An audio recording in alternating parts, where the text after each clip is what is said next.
আজকে হচ্ছে বাইরে একদম বৃষ্টি, মানে ঠান্ডা শেষ হয়ে গেছে, গরম শুরু হয়ে গেছে, আবার বৃষ্টিও হচ্ছে, মানে কীরকম যে একটা ওয়েদার, মানে শরীর খারাপের ওয়েদার একদম।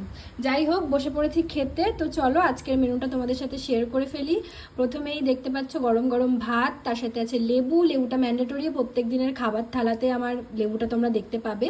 খুব মানে এক আধ দিন থাকবে না, মানে যদি বাড়িতে না থাকে।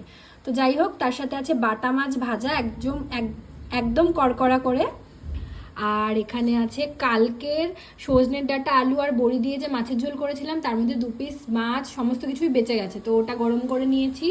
আর এখানে করেছি হচ্ছে টমেটো দিয়ে ডাল, আমার ভীষণ ভালো লাগে টমেটো দিয়ে ডাল খেতে, তো টমেটো দিয়ে ডাল করেছি। আর এখানে করেছি হচ্ছে চিংড়ি মাছ দিয়ে মোচা ঘন্ট। আমার ভীষণ ভালো লাগে। কে কে চিংড়ি মাছ দিয়ে মোচা ঘন্ট ভালো খাও অবশ্যই কিন্তু কমেন্ট করে জানিও। চলো বাই।